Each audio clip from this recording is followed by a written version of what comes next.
Good morning. Hi. Yep. Hey, VAR. Hi, guys. Somber How we morning. feeling, buddy? Somber morning. Mixed emotions.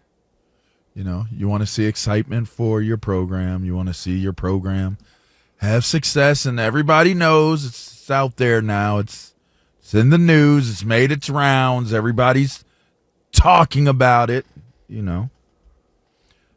Coach Franklin was let go. I get it. I get it's a big conversation.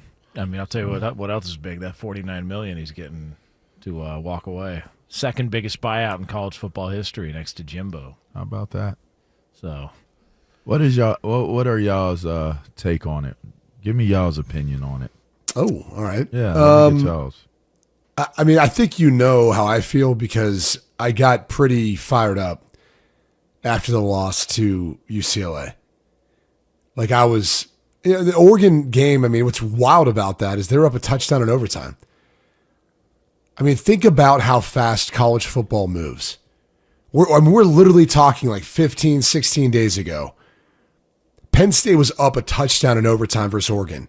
They win that game. They may be, I don't know, number one in the country. Maybe they're still sitting at 2 or 3.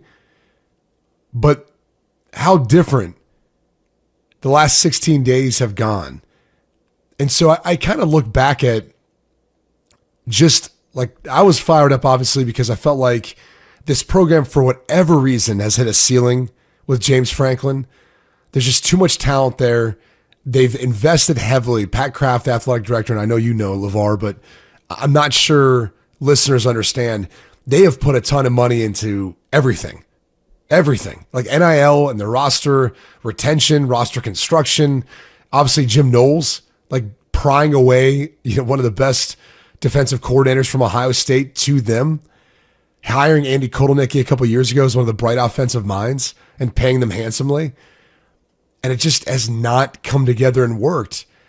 But I think what flies under the radar when we talk about how fast college football can change is even what's like happened to UCLA. They've won the last 2 weeks. They just drummed Michigan State in East Lansing. A change of head coach, a change in coordinator. And all of a sudden, maybe Jerry Neuheisel was like the new young genius because that team is playing entirely different than it did the first half of the season. And you look at Northwestern, and you look at what David Braun has built. And I'm not trying to make an excuse for Penn State. I'm not. But I also think if you go back, because I was there for Northwestern, Oregon. Oregon, for the most part, controlled that game. But you saw flaws. Like, you saw the physicality of Northwestern. You saw them be able to run the football against them. Kind of like, all right, like if there's another team that's got a little, more complete team, they might be able to, attack Oregon and do some stuff like Indiana did this past week. So I think it's wild to think about how we can talk about a team or look at a team and a coach and like 15, 16 days later, he's fired. I mean, national championship on one end of the mouth, next one we're saying he's fired. And then meanwhile, like 2 other teams who've gotten a lot better are kind of like flying under the radar. And they don't get quite as much credit because we look at it more as a collapse as opposed to maybe this is just the parody of college football. Like maybe this is just the world we're going to live in now where it's closer to the NFL, where I watched the Carolina Panthers beat the Cowboys yesterday and I go, man, that was weird. But I guess the Panthers are getting better. And I guess the Cowboys, who are probably a good team, maybe even a playoff team, they can have these moments from time to time. Maybe that's college football now. My thought was LaVar was right.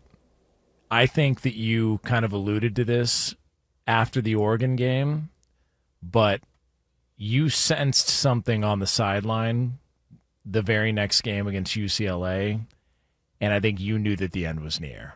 That's what I think. Because when we talked about, hey, and you were obviously distraught about what happened with Oregon, and we were telling you, UCLA is going to, but there were reservations. You were hesitant there. I think maybe there was a sense of just the despair after the Oregon loss. But then being at the Rose Bowl amongst, that was a different feeling after that game. Yeah, amongst like the 15, 16 people that were there. You then came on the air and we're talking about like, when we were mentioning Northwestern, like, I don't know, man.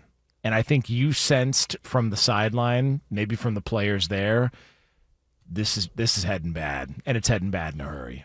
And I think that's the sad part of it all. I mean, ultimately, you got to understand that this is a business, and it's a production business. And if you don't produce, depending on how your lack of production looks, will ultimately probably serve as to how the situation is handled and at what point in time you're at not producing. You know, you're in year, what is it, 12, I believe he's in, year 12, 11 or 12, I want to say. I think it's 12. He was not a Pat Kraft hire, so there's that part of it. But he has had such a successful run and such a successful tenure as the head coach of Penn State. I gave a shout out to Coach on social yesterday, and basically just saying, look, people may forget what James Franklin took over. He took over a program that was in shambles. I mean, we didn't get the death penalty, but the way we self-imposed on ourselves, it might as well have been a death penalty. And we're still trying to figure out things and climb out of what took place, from that time. Still trying to figure it out.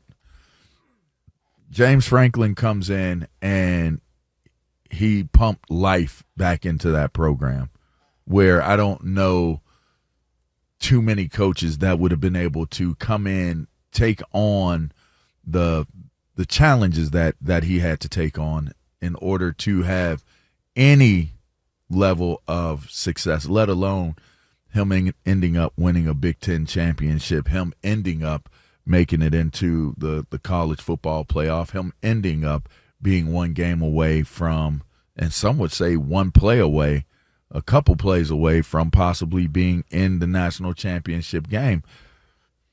I think all of those things are things that you got to look at Coach Franklin, and whether you hated him or you loved him as a Penn State fan, I think the one thing that either you have to, kind of acknowledge, or one of the things you have to take into consideration, even if you didn't like him as a coach, is that he did do an excellent job of recruiting. He did do an excellent job